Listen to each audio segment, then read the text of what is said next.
Salut! Aujourd'hui, nous allons passer en revue l'examen d'un patient en neurologie. Et donc, pour l'élaboration d'un dossier en neurologie, nous allons commencer premièrement par les identités. Dans les identités, nous allons trouver les noms du patient, le sexe, l'âge ainsi que son adresse. Ensuite, nous allons récolter la plainte principale, la plainte qui a amené les patients à venir consulter. Ensuite, nous allons aller à l'histoire de la maladie actuelle. Ensuite, au quatrième point, les antécédents, le complément d'anamnèse. Nous allons récolter les signes vitaux et ensuite, nous allons aller faire l'examen neurosomatique en 7e position. L'examen neurosomatique s'est fait de la tête aux pieds de façon systématique. Dans l'examen neurologique, au niveau de la tête, dans l'examen neurosomatique, nous allons commencer au niveau de la tête. Au niveau de la tête, nous allons premièrement commencer par les fonctions intellectuelles. Dans les fonctions intellectuelles, nous allons rechercher premièrement la conscience du patient. Est-ce que le patient est conscient ou pas? Si le patient est inconscient, nous allons directement faire l'échelle de Glasgow ou l'échelle de Four. Deuxièmement, nous allons rechercher les plis de déshydratation. Si on peut revenir au niveau des fonctions intellectuelles, dans les fonctions intellectuelles, nous pouvons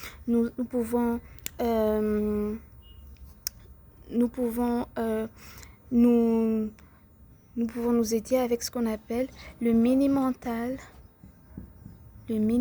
state. Le mini-mental state comprend plusieurs éléments. Ça pourra vous servir à faire l'examen des fonctions intellectuelles. Ensuite, nous allons rechercher toujours au niveau de la tête les plis des déshydratations. Est-ce que le patient est réhydraté ou pas? Ensuite, nous allons aller au niveau des yeux, voir les conjonctives palpébrales et bulbaires. Est-ce qu'ils sont anictériques? Est-ce qu'ils sont colorés?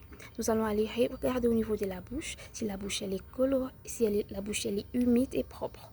Au niveau du cou, nous allons vérifier s'il y a la turgescence des jugulaires. Nous allons également rechercher les poules au niveau des carotides. Ensuite, nous allons faire un examen des nerfs crâniens. L'examen des nerfs crâniens, des 12 paires des nerfs crâniens. Ensuite, nous allons rechercher la raideur de la nuque. Ensuite, nous allons aller au niveau du thorax en faisant les quatre temps des examens. Inspection, palpation, percussion et auscultation, mêmement au niveau de l'abdomen. Ensuite, nous allons passer au niveau aller au niveau des membres. Mais avant d'arriver au niveau des membres, nous allons faire ce qu'on appelle l'examen de la marche et de la motricité. Nous allons voir comment notre patient est en train de marcher, comment le patient se met debout. Est-ce que le patient se met debout correctement? Comment marche notre patient? Est-ce que notre patient est en train de marcher correctement? Comment est sa démarche? Sa démarche est-elle festinante? Sa démarche est-elle ébrieuse? Ensuite, nous allons faire au niveau des membres supérieurs et inférieurs l'examen de la force musculaire. La force musculaire est segmentaire. La force musculaire, nous allons d'abord la rechercher de façon globale, ensuite de façon segmentaire. Lorsque nous sommes au niveau des membres supérieurs, lorsqu'on recherche la force musculaire globale, nous allons faire ce qu'on appelle la manœuvre de Barry ou épreuve des bras tendus. Dans la manœuvre de Barry ou épreuve de bras tendus, le patient va surélever ses deux membres, ses membres supérieurs, les deux membres gauche et droit, membres supérieurs gauche et droit, et nous juste à un certain niveau, et nous allons voir si il peut tenir le barré. Alors nous allons dire si le barré est ténu ou non ténu. Cela se fait pendant 10 à 20 secondes. Si le patient n'arrive pas à surélever les membres, là nous allons faire la force musculaire segmentaire. La force musculaire segmentaire. Dans la force musculaire segmentaire, nous allons faire une cotation qui va aller de 0 à 5. Nous allons voir comment est-ce que le patient est en train de surélever le membre. Lorsqu'on va dire au patient, monsieur ou madame, surélevez votre membre, surélevez vos membres supérieurs, on va voir est-ce que le patient comment le patient arrive à surélever le membre et nous allons faire la cotation de 0 à 5.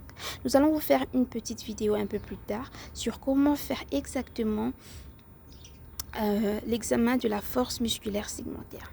Mais moment au membre supérieur, comme on a fait aux membres supérieurs, nous allons faire également la même chose aux membres inférieurs. Mais il faut retenir aussi qu'il faudra faire au niveau de membres inférieurs, pas seulement la manœuvre de Barré, il faudra aussi faire la manœuvre de Minkasini. Après cela, après l'examen de force musculaire et segmentaire, nous allons faire l'examen du tonus. Au niveau du tonus, qu'est-ce que nous recherchons? Nous recherchons la résistance. L'examinateur est en train de rechercher une résistance au niveau des différents segments des membres de notre patient. Il va faire une mobilisation passive du segment des membres et va voir s'il y a une hypertonie ou une hypotonie. Nous avons une hypertonie qui peut être spastique ou élastique, qui est une hypertonie qui est spastique ou élastique dans le cas du syndrome pyramidal.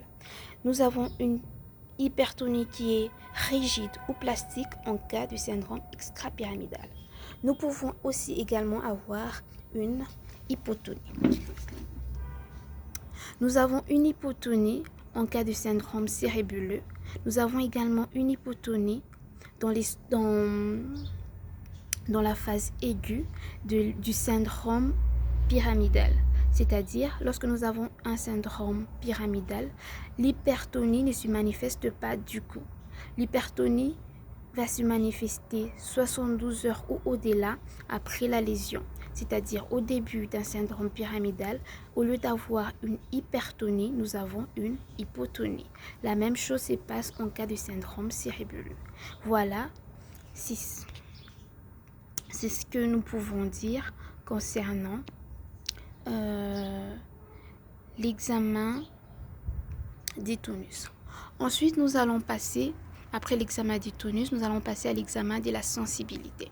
Nous allons rechercher la sensibilité superficielle, mais aussi la sensibilité profonde. Nous allons, après l'examen de la sensibilité, nous allons rechercher l'examen de la coordination du mouvement en faisant la manœuvre doigt-nez et la manœuvre ténon et la manœuvre talon-genou. Ensuite, nous allons faire notre résumé. Après notre résumé, nous allons faire notre petite conclusion. Cette conclusion va se faire en diagnostic syndromique, diagnostic topographique, diagnostic nosologique et diagnostic étiologique.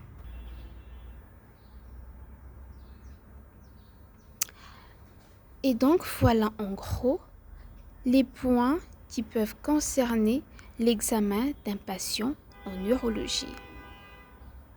Merci d'avoir suivi cette première partie. Nous allons faire une deuxième partie qui va concerner les différentes étapes, les étapes qui constituent les différents examens, notamment les examens de la sensibilité, les examens des nerfs crâniens et comment on fait les examens, comment faire le Minkasini, comment faire le Barré aux membres supérieurs et inférieurs. Merci d'avoir suivi. On se retrouve prochainement.